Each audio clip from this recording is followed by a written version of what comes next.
Hello everybody, you have tuned in to Eric Jose on Making a Murderer on YouTube. I cover virtually any aspect of making a murderer. I go over the evidence, the documents, the photos. So if you like, stay tuned, and in the future I'll have many more videos besides the one you're about to see. Hello everybody.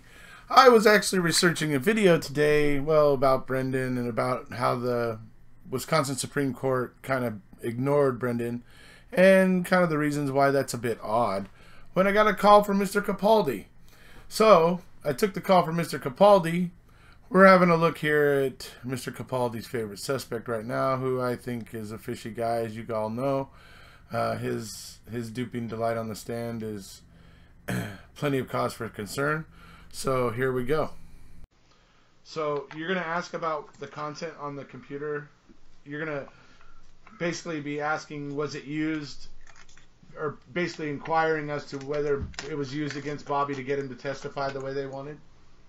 Yeah, I mean, interestingly enough, it was the fact that, they continued searching for images of Teresa Holbach after she was died. So, after she was murdered. So, that makes me think that maybe somebody was looking to see if there was footage of her that right. Which makes you think that it couldn't have been them that were involved in it. Right. I mean, I think it's still Ryan. I'm not sure. Could be Ryan. Certainly could be. I mean, Ryan has filled me with apprehension ever since I've seen MAN. The duping delight, the amount of duping delight that dude displays on the stand is just amazing. I say amazing because I'm being nice. But yeah, he certainly does really bug me. And all those phone calls between him and Manitowoc County Sheriff's Department. Yes, 22 was it? 22 calls on the. Yeah, it was. I think it was the 4th, on the Friday actually, that he got the 22 calls. And he was being dodgy. What I do know is it's in my one. Ryan Hilegas is dodgy as hell. It's in that video. I know, because I was just the way he was on the stand. I don't know anything. Oh, I don't know. Maybe. Blah, blah. Yeah. Every answer was just like couldn't be less concrete. Couldn't be any less helpful. And everything was just like annoying. Yeah. It's almost like that Fifth Amendment. You don't have to say anything that's going to incriminate you. So he didn't. Right. Yeah, I guess. But it makes him look fishy as hell. Exactly. So, yeah. So I'm definitely with you. There's definitely something to be looked at there with Ryan. I mean, he's just, But then there's the fact that, I don't know. I do wonder at how Ryan could have gotten to Stephen Avery's bathroom sink in a timely fashion. You know what I mean? I don't know. That part kind of makes me wonder how that could have been, or how that could have happened. Well, like I said, I will have to do something whereby I do a video and draw a bit of blood, drop into the sink, where the water's still at the rim. Yeah. And see what happens. See how long it takes for the blood to dry. Right. Because why in that video that Kathleen Zellner did, why is there clearly a bottle with a purple top that to me clearly looks like it's distilled water? What does distilled water do? It rehydrates blood. And what does it do though? It causes blood to flake rather than to soak into fibers. Mm-hmm. Oh, I see. Yeah, right. Yeah. So, yeah, that's true. And that is I'm pretty sure that's the experiment that Ali Apperson had done. Yeah. And she used diluted or the distilled water to reconstitute a blood drop she had from like a bloody nose or something like that. She kind of did that. And so I know that distilled water thing is how you rehydrate blood, and that's like how lab techs would do it if they were forensically collecting. Yeah. Manitowoc Sheriff's Department's evidence technicians would have been trained in exactly that. Right, that's true. So, yeah, I mean, you got to imagine Stephen Avery. There was probably pockets of his blood all over that salvage yard and in the especially in the repair buildings and stuff like that, where he was working with his hands and stuff on a daily basis, constantly getting. I mean, I work in construction, so in kind of new home building and stupid stuff like that. I know what it's like. You beat your hands up a bit. It happens. I saw a picture of your hands. Yeah, show us your hands.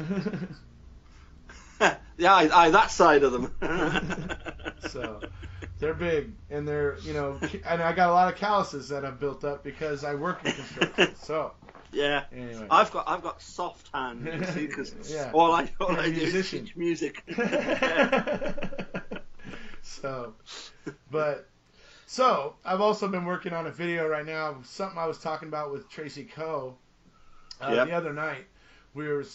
She posted an article where it was talking about the fact that the Wisconsin Supreme Court had originally heard the case of Jarrell versus the state of Wisconsin and overturned the conviction against him because they deemed his confession was involuntary and everything, right?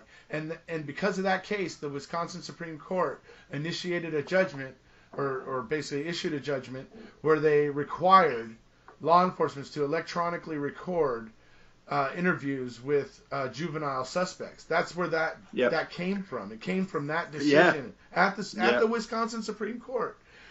The same article then went on to point out that when Brennan, who was one of the very first ones who actually got his interrogations recorded, has an issue, has a lot of the same, a whole lot of the same things that were in the Jarrell case apply in Brennan's case.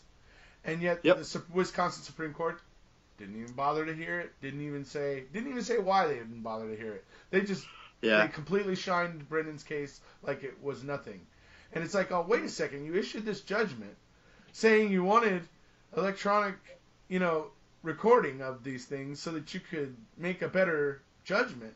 And yet when one of the first recording comes along and there's some hubbub about the tactics used in the interrogation, you just say, never mind. You know what I mean? It's just like, oh my God. Yeah. It's almost as if it's a much bigger risk letting Brendan out than it is this Jarrell or whoever he is, and it could cost them so much more because of the knock-on effect with Steve, and it's that certainly could be, because there's certainly one difference between the Jarrell and Brendan case.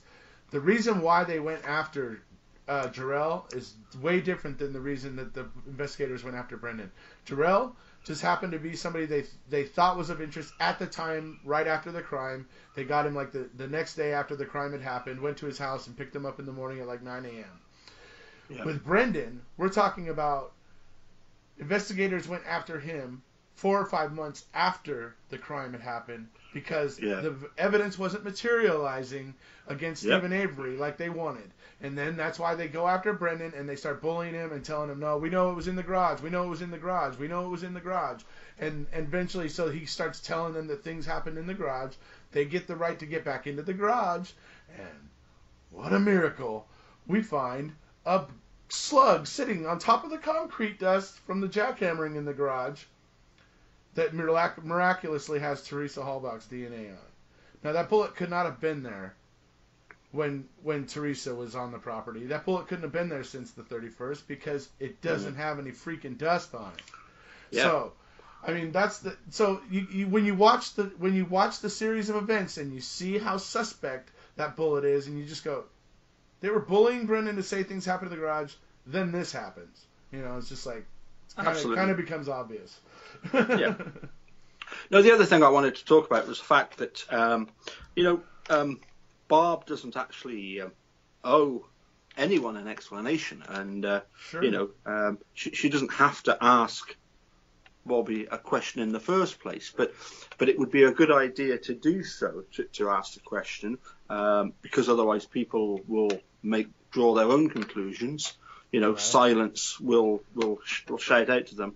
Yeah. And the other thing I had thought about was actually contacting Bobby direct and seeing if he would like to, offer his opinion, rather than having to do it through Barb, because it could be that, maybe Barb doesn't really want to, maybe she doesn't really want to approach that particular question. I can see that, but I would say give it another week, give Barb another week to let her try. I know she's busy, she's pretty stressed, So, I'm willing to err on the side of let's try to maybe be a little bit patient and give her a chance. So I mean I can certainly, but yeah, maybe if after another week, if there's just nothing at all, then maybe think about asking Bobby directly, because I think it would help too. I really do. I think a lot of people are wondering why Bobby went on the stand and said those things when it goes against his previous statements. It goes against what his own brother is saying that he said originally. So this always happens with us who are investigating things. When we see things that don't line up and don't match up, we want to know why. That's just a natural. It's just a natural thing that we want to know why. We want to be able to explain it so that we can understand it, and therefore hopefully flesh out some more of the details of how this corruption works. There Absolutely. in Manitowoc. So absolutely. Yeah. I'm going to take a 1 second real quick to refill my Dr. Pepper. So I'll edit this out. I'll edit this out afterwards. I'll do the same. Okay. I've got some nice Polish lager.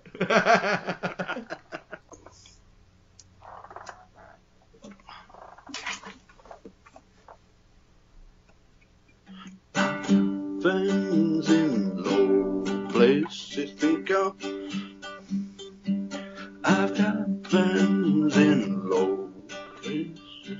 No whiskey, beer chases my blues away, and I'll be okay. I've got friends in low.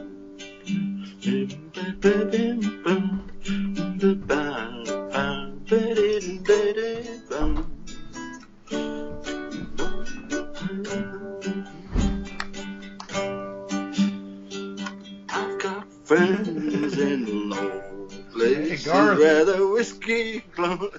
I love Garth. That's actually one of my favorite songs. I just came across it just a couple of weeks back, and I've been singing it non-stop. What happened to Skype? Come back up here. There it goes. Okay. Whoops. Okay. So now we're back. Okay. So. Oh, yes. So, you're going for Minnesota, right? The Vikings? Well. I think New England's probably going to win. Okay. I've got some facts. Not that I'm emotionally attached. It's just kind of I don't know. It's just kind of going with the percentages. Okay. But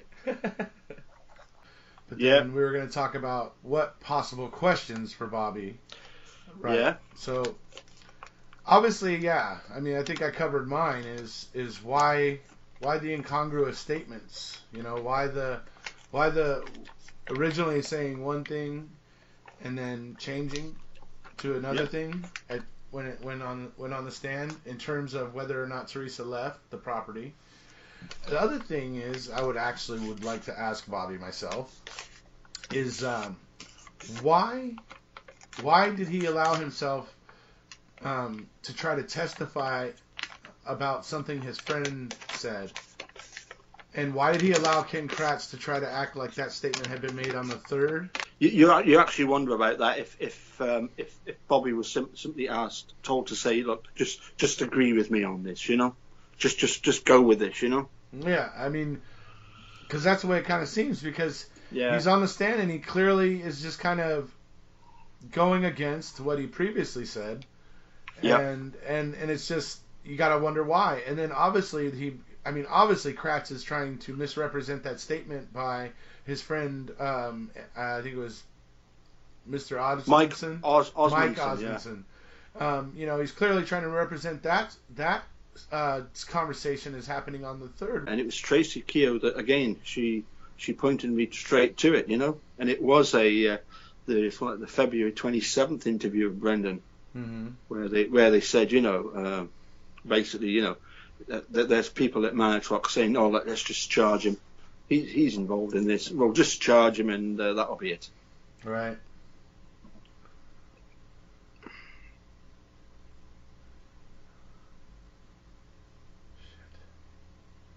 Don't worry about it.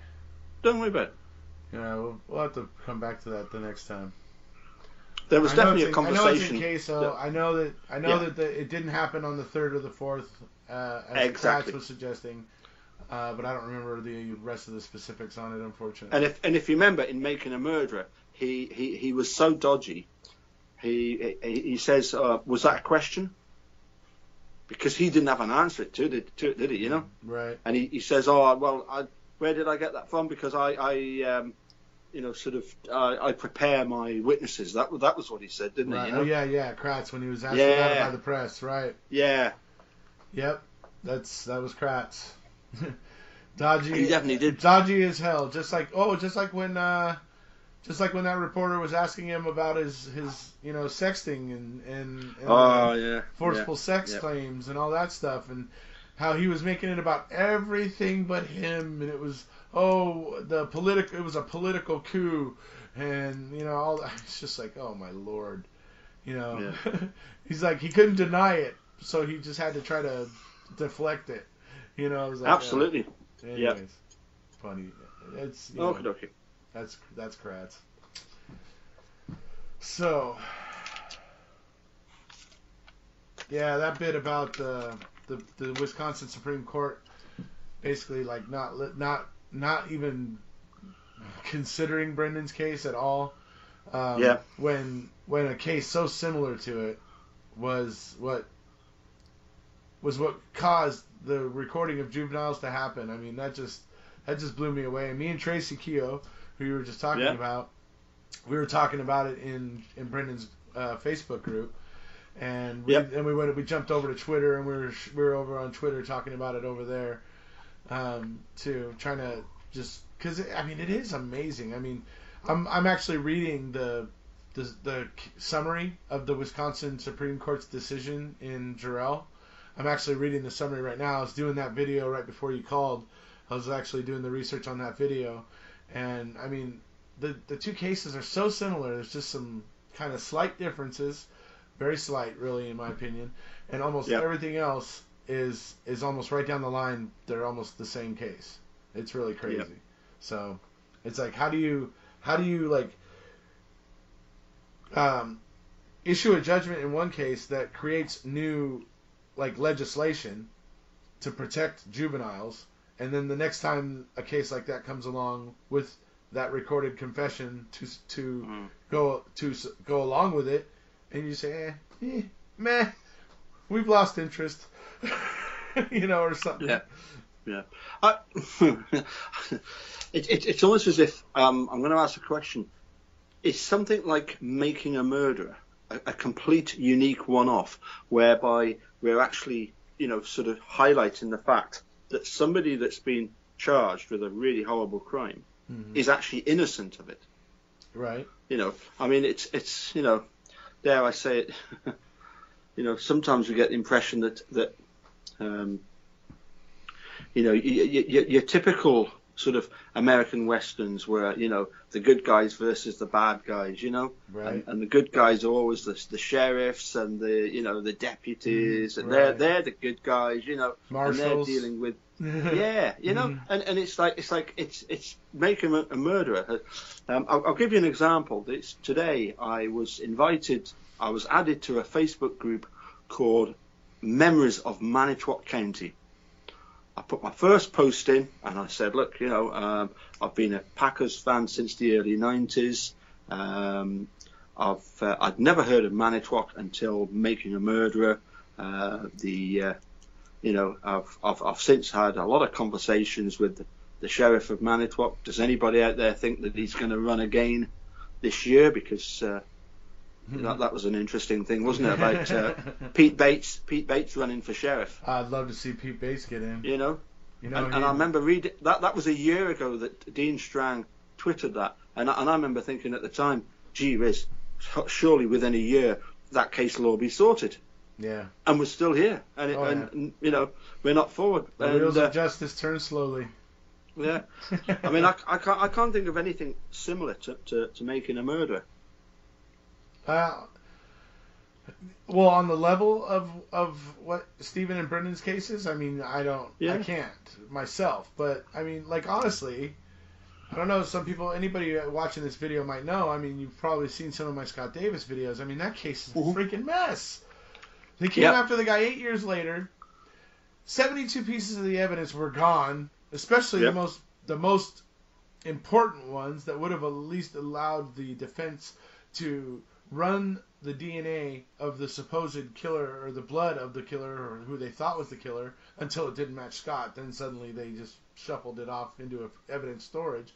Well, all this stuff eventually, a lot of it right before trial 8 years later, gets destroyed and doesn't make it to trial. 72 pieces of evidence. I mean, you're getting accused of murder, Paul. You're getting accused of freaking murder. And it's 8 years later. They dropped it against you the first time back in 97 because they looked at it and went, I don't know, I don't think we can get the conviction on this. It's all circumstantial. That blood doesn't match him. Those fingerprints don't match him. There's all these reasons why certain things don't line up, and a jury's probably not going to convict him. But 8 years later, when a kind of driven new young prosecutor comes into the Fulton County DA's office, gets put in charge of the cold crimes unit, digs into the cold crimes cases and goes, oh, here's a case that involves two very rich and wealthy families. I'm sure I could get a lot of attention if I try to prosecute this and try to give a very wealthy man some closure. And that's it. That case comes back out 8 years later. 72 pieces of evidence end up missing. She's able to float that conviction over, barely able to float that circumstantial evidence conviction over, and got the jury to convict Scott. They were out for 4 days. People were thinking they weren't going to come back, that it was going to be hung. Yeah. That's how just how barely she floated it over the net on that. And that was to do with the girlfriend Megan, who was dating the victim. It was Scott's soon-to-be ex-wife who was dating the victim. And that's why Scott got looked at. Because, crime of passion, that's common. Yeah. Right, okay. Problem is, it doesn't fit. None of the evidence fits. They never found a single thing that they say was stolen from David's house. Never found it anywhere around Scott, in Scott's house. And they went through everything Scott had. Trust me, they went through everything. They never found anything that linked Scott to the crime scene or to David. And any evidence that pointed away from Scott got shuffled away and then eventually lost. So it's like there's some really, really crappy stuff going on out there. I mean, the fact that the judge in the Scott Davis case allowed this case to move forward with 72 pieces of evidence being lost, and a lot of it right before trial. I mean, a lot of it they could tell had been like within the 2 years before the trial. They could tell a lot of it had disappeared in that time period because they had like some logs or whatever that showed that this place did some remodeling and then a bunch of stuff got destroyed, and this place did something and they got rid of a bunch of evidence stuff and burned it or whatever. So there was like all these supposedly official reasons why it was okay, but it happened all in the 2 years that this new prosecutor was preparing her case against Scott Davis. So it's like it looks suspect, and the fact that the judge allowed it all to come in, like everything that the prosecution had tested back in 1996 and 97, all that testing, he allowed all of that to come in, and the defense had nothing to test, nothing to answer it, nothing that they could do. Literally, I mean, it's just like so there's some really funky stuff going on out there. It's not, it's kind of an unfriendly world in the justice system. Really, it's kind of scary. Yeah. Did you watch American Vandal? Sounds familiar. I think it's the parody of the Netflix's own parody of Making a Murderer. Oh no, I don't think I have. Actually. Dylan is this character who is absolutely despised at school, and one day all the cars get a load of graffiti on them. Every single car in the car park gets graffitied with a big dick. and it's Dylan that's the most hated person, that's accused of this, and eventually we discover that no, he didn't do it, but there was loads and loads of stuff along the way, and the connection obviously with Stephen Avery was the fact that in Manitowoc, as I was saying, because of my comment in this Facebook group, I got I got a reply from somebody saying, we don't discuss this case. It's very controversial. And I said, absolutely. I said, I just liked looking at some of the pictures of old Manitou, from 30, 40 years ago, even further back, And then all of a sudden I got removed from the group. So I applied to rejoin, and they let me back in again. But of course the post is gone. But I thought, I'm obviously ruffling some feathers over there, Yeah. We're not recording, are you? You're not recording at the moment. Oh, I have been since we started You talking. have been. Mm-hmm. All right. Okay. Well, that's why I said I was going to edit out the bit when I went to go get Dr. Pepper. Okay. Mm-hmm. So we really need to discuss the most important thing of all, which is the the football. What do I do with this £5? You want to bet 5? So I've no. Listen. I'm going to go to the bookies tomorrow. Okay. So here are the odds. These are the odds in the UK. Right. New England Patriots 7-4. They're the favourites. Second favourites Minnesota Vikings 41-10. Third favourite Pittsburgh Steelers at 11-2. And fourth favourite Atlanta Falcons 10-1. Mm-hmm. Yeah. So you reckon I should put this fiver on New England? I think it's going to be either New England or Atlanta. Yeah. Yeah. I think maybe. I think New England's probably going to win it though. They just play good football year in, year out. I had somebody contacted me, a fellow truther, somebody else from Australia, and we do tend to get some very good opinions from Australia, don't we? Yeah. Speaking of Mark. Yeah, Mark. Yeah, absolutely, and Tracy and a few others. Yep, and a few others. And he asked the question: Did the school at Mishicot, did it help Tom and Mark too much in trying to sort of lay the foundations and start to get the ball rolling against Brendan? I don't know. I've always wondered how to answer that question because it seems that they didn't get the reports of what Kayla told the counselor until after they arrested Brendan. So it's like when you hear that, it's like, how much was the school really interested in helping if they didn't come forward and make that known, when they were there picking Brendan up from school on multiple days. It's like, how did that not come up sooner? Right? And so that's always been a weird thing about, that. But I don't know. Yeah, so I'm not sure how much the school was helping or not. I don't know. The school's actions do certainly seem like they didn't really care much for Brendan's welfare. Wasn't much of not saying that they didn't like him, just saying that they didn't seem to be bothering themselves too much with what was good for him. Another thing I was going to ask you, I had never heard these images on the computer until I believe it was Kathleen Zellner's supplement. Right.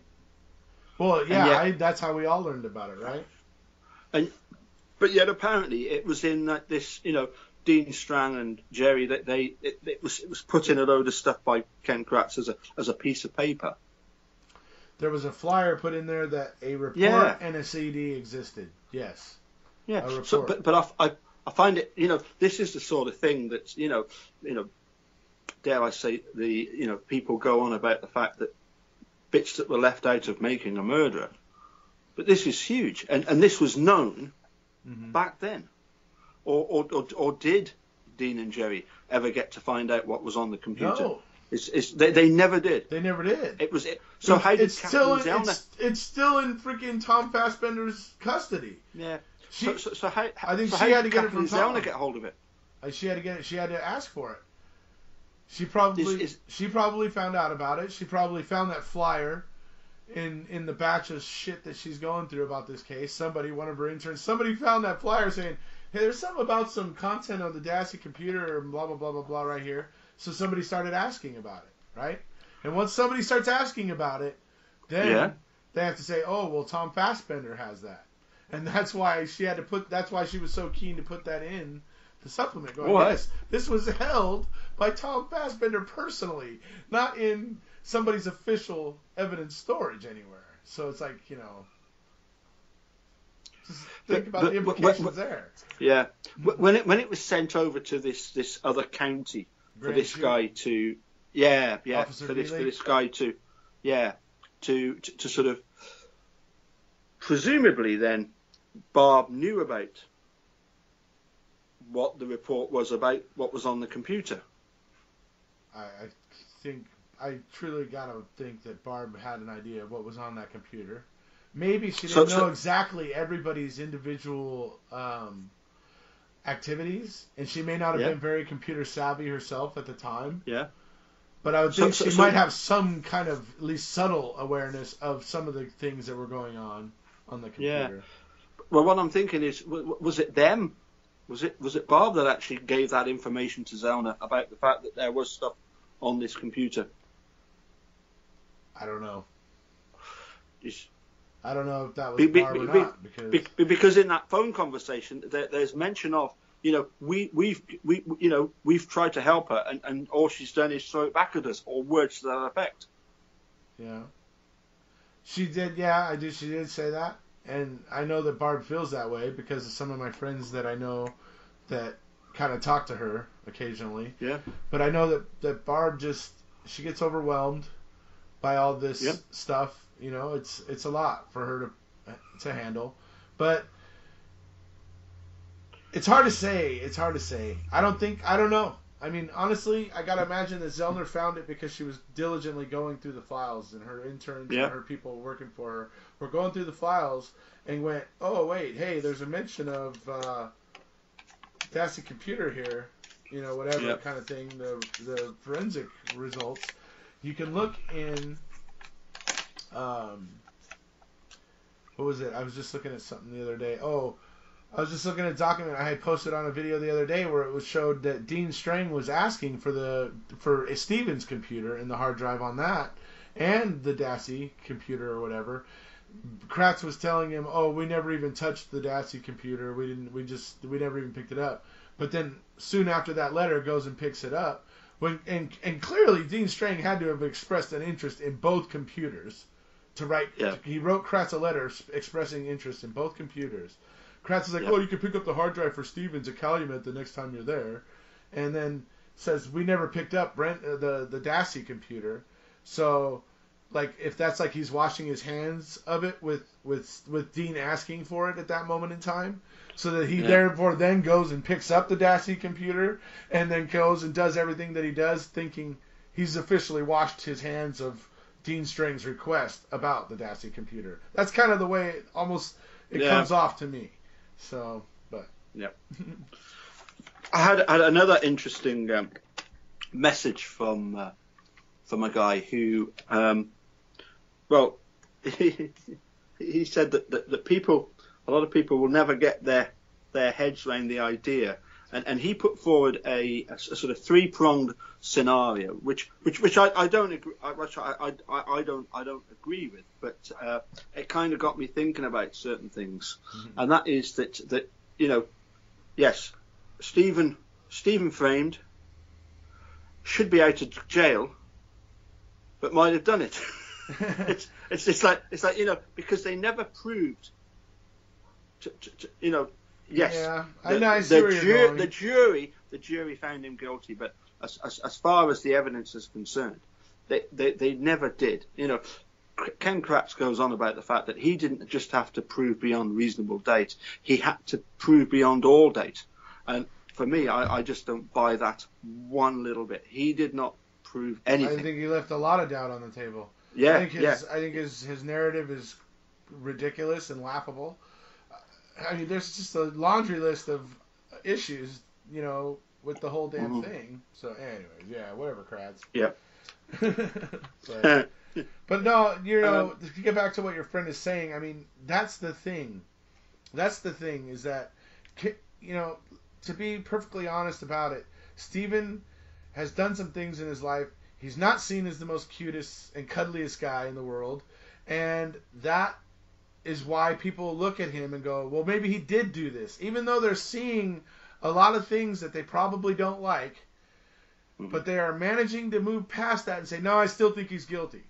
Because they perceive him as potentially unwholesome. Right? And that I think that some people allow themselves to be convinced by that. And I don't know. I personally think it's wrong to be convinced by that, because the fact of the matter is that you look at Steven's past, he was getting into some really petty stuff. Stealing a sandwich and like $10 from a bar or something like that. I mean, and whatever. Now, did that one woman, Sandy Morris or whatever, push him over the edge? Did she ride him and ride him and ride him until she pretty much made him have a psychotic episode? Yes. Absolutely. And should Steve have done his time for that? Yes, he absolutely should have and did do his time for that. 8 years of his original 18 were actually rightfully served for that. So, but the fact of the matter is that these little things in his past give way for some people to say, yeah, even though there's a bunch of wonky stuff with this case, maybe he still did it. So I do see where there's that aspect out there for people. So. I know this is a bit of an open-ended question, but I suppose, I'm going to ask you anyway. Why are you so interested in this case? Because you're not from Manitowoc. I've already answered that question many times. I'll happily answer it again. The reason why I'm involved with this case is because when I watched Making a Murderer, I walked away from it feeling, number one, disgusted at what I saw. But like I said, I wasn't 100% convinced about Avery's innocence at the time. Right after watching MAM, I certainly wasn't duped by a documentary, as a lot of the guilters like to say about people that support Stephen and Brendan.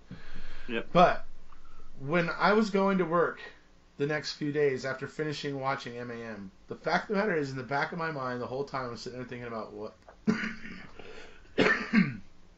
sorry, excuse me, about you want to put some whiskey in that Dr. Pepper.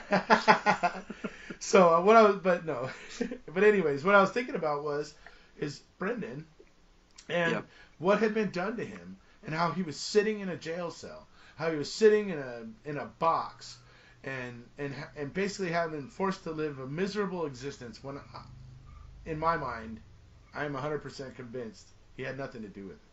Oh no! And I've only become even more convinced that he didn't do it after digging in and researching. I've only become more strengthened in that resolve that he is innocent.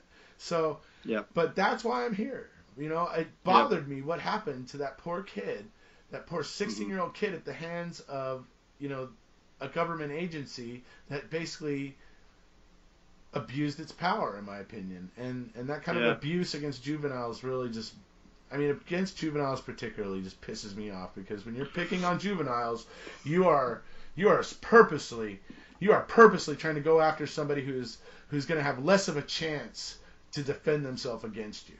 You are clearly trying to stack the game in your favor when you do that, and that just irritates me.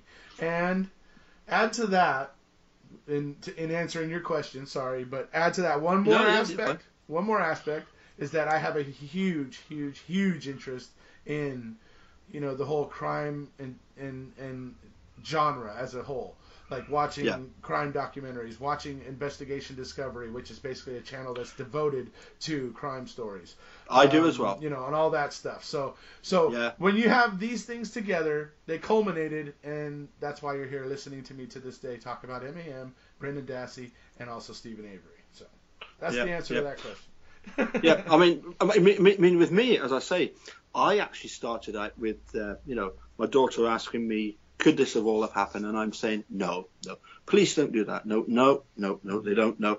Oh, well, if the nephew confessed, then there's your answer. Okay. It must have happened, and she made me 2 weeks later, she made me watch it.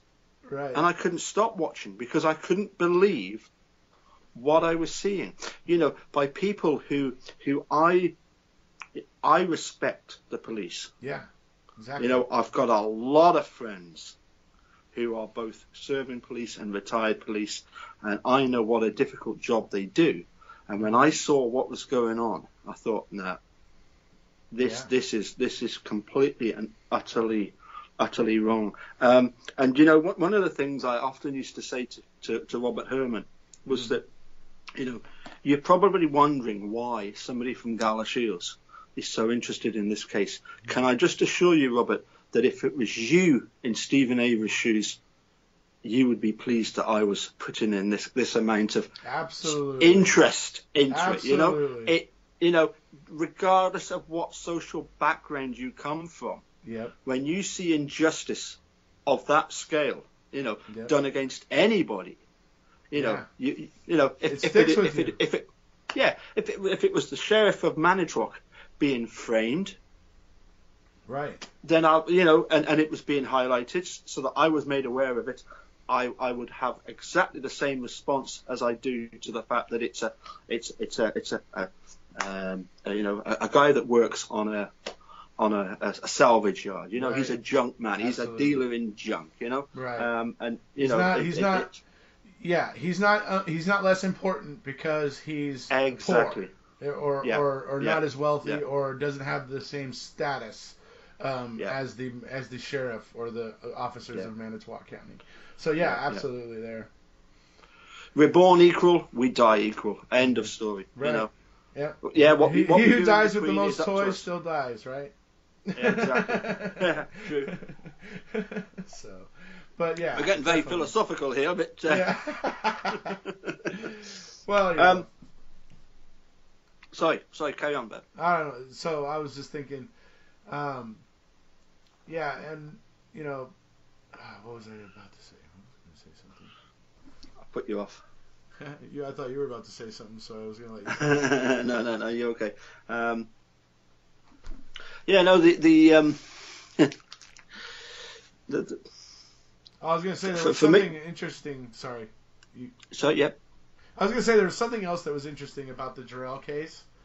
And that is that Peg was AG at the time that it was being going through, and also an amicus brief was filed by Stephen Drizzen and the Wrongful Conviction Center over at Northwestern University. Northwestern, yeah. So I thought that was funny. It's going to be in the video that I'm making, but I was just like, oh man, you know what?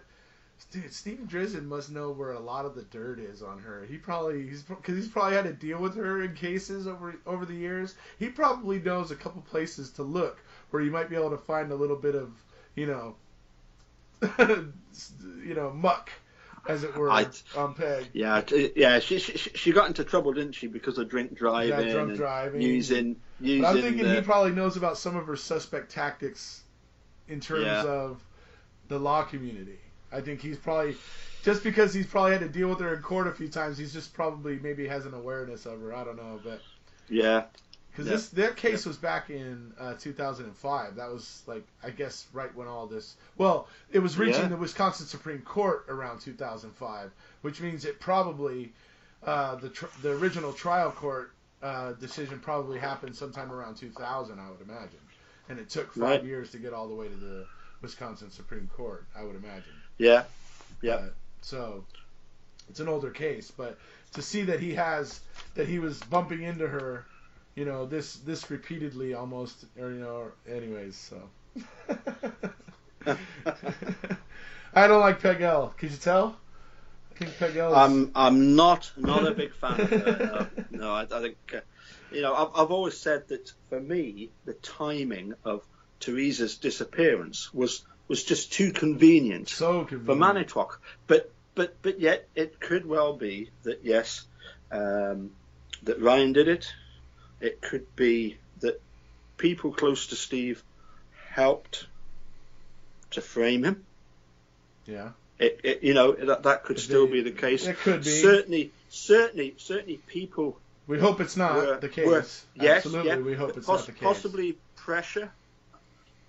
irresistible pressure was applied to people to go along with this, you know, and maybe, yes, they thought, you know, this guy's set to inherit a lot, you know, not inherit, sorry, to acquire, you know, be given a lot of money. We don't like that. Right. So we're just going to go along, and you know, twists and turns, and a lot of you know, putting pressure on people by use of things like, for example, the images on the computer. Right. The you know, things on that computer are, yeah. I mean, it wouldn't, like I said before, if it wasn't like all three things that they found on that computer together, it's easily, yes. it would have been easy to say, you know, yeah, no big deal, it's harmless. You know, I know lots of people who take an interest in those sort of things, especially when they're growing up and teenagers and all that sort of stuff. That gruesome stuff kind of is a thing for teenage boys that they get into. Yeah. So it's like not that hard to imagine. But when you get all three of those things together, that trifecta kind of makes a little bit of a worry. You know, it's like, oh, wait, what was happening there? So it's like, oh, yikes. Yeah. So, but, so, but hopefully, you know, hopefully there is just an explanation for it, and I would love to hear it, because I truly believe that Bobby was getting harassed. I believe he was getting bullied by Ken Gratz and possibly the investigators to go against his original statements, and I would just love to hear Bobby expound on why he allowed them to manipulate him, and or you know, if that's what happened, whether it was a manipulation or was it a threat, was it, you know, what might have been, what exactly, you know, we are interested. We understand that you don't owe us anything, Bobby. Mm-hmm. We understand those things. Yeah. And we wouldn't even be talking about it had Barb, you know, not reached out to Paul. Yeah. And brought up the subject. So just to make all those things clear, we're not trying to, you know, be jerks or badger anybody here, but it is a very interesting opportunity that we would actually love to hear the answer to at least one or a couple of these questions that we've posed here today. So absolutely. One other thing, was the fact that I actually made the video midday last Saturday. I posted it on YouTube by about 12:30. I posted it on Facebook, and it was approved at something like 18 minutes past 2. And by 2:30, I'd got the message from Barb. Right. So looking at that sort of time frame, I'm thinking maybe somebody saw the video and maybe got in touch with Barb and said, look, this guy has done this video and he suggested that, you know, that Bobby has had something to do with, you know, I think I suggested that, you know, it's looking likely that Steve's neighbours, let's call them Steve's neighbours, had something to do with planting the information, you know, planting the stuff in the car, maybe, you know, and having some involvement. And certainly the testimony is a bad thing. And to me, that's a good thing that people are looking out for Barb and saying, look, you know, somebody said this, somebody's said that, you know. But you know, it was just interesting that, you know, again, I don't want to seem critical, but to reply, you know, to get in touch with me so quickly. So quickly, you know, and then to offer this answer, you know, and you know, speak to Bobby, you know. Right. Now we're over a week later. I actually did, and I forgot to mention this, I did send her a message midweek, and I said, look, you know, I can understand how this might be a sort of difficult subject to broach. You know, and that's why I'm thinking, you know, maybe it would be better to, you know, just to send a message to Bobby himself, see if he wants to answer it or not. Right. But you know, I said, any thoughts, you know, and she did reply back that, you know, I will speak to him. As soon as she sees him or whatever. Yeah, at some point. So yes, I think it is just a case of, you know, we just have to wait and see. It's going to be, give it another wee while. Yeah. Could be she doesn't see Bobby every week. It could be, Yeah, and unfortunately, there's going to be people out there that are going to draw their own conclusions on the fact that there's not been a response because of, as I say, that time frame of, it was Barb got in touch so quickly, presumably because somebody had alerted her to it, which, as I say, that's fine, but the fact that it's, it's 8 days later, and still, and more. Yeah, and she hasn't at least, messaged you and said, oh, yes, I'm going to be seeing Bobby on such and such day. So I'll certainly get to you by that day or whatever, right? Yeah, as I say, it's not that she owes us. Certainly not. But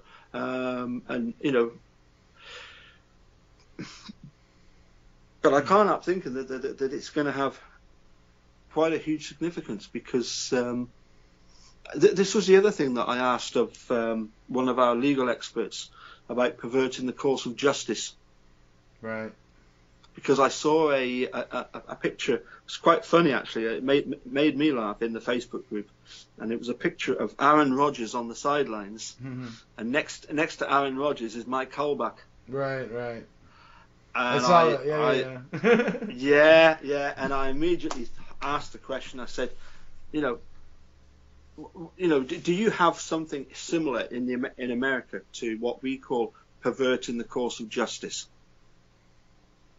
If he knew that his sister had been dead, murdered, right, and was still talking about the going along process. with this, right. Yeah, exactly, and still going along with this search party stuff, what's that all about?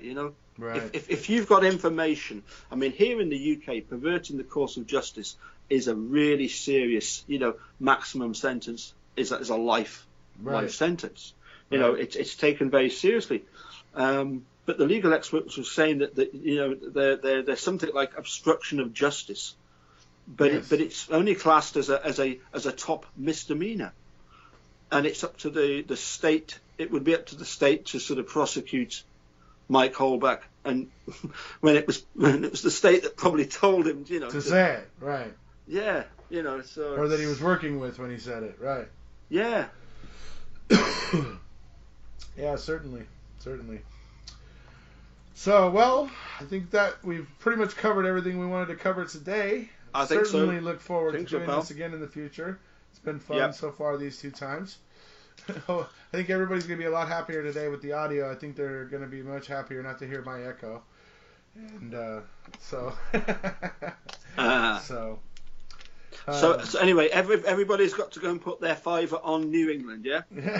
Eric Jose says so. Well, I don't know. I don't want everybody losing their money. Listen, pal. As it says here, they are 7-4 on But they are the favorites, aren't they? You don't get to be the favorite for no reason. Minnesota 41-10, but you look at Atlanta Falcons 10-1 in the UK. You think, you could, I could make 50 quid out of this fiver. Yeah, that means who's the quarterback? I'm sorry, go ahead. Sorry, who's the quarterback for the Falcons? Is it the guy Ryan? That was that was Matt Ryan. Yeah. He's quite impressive. It's Matt Ryan.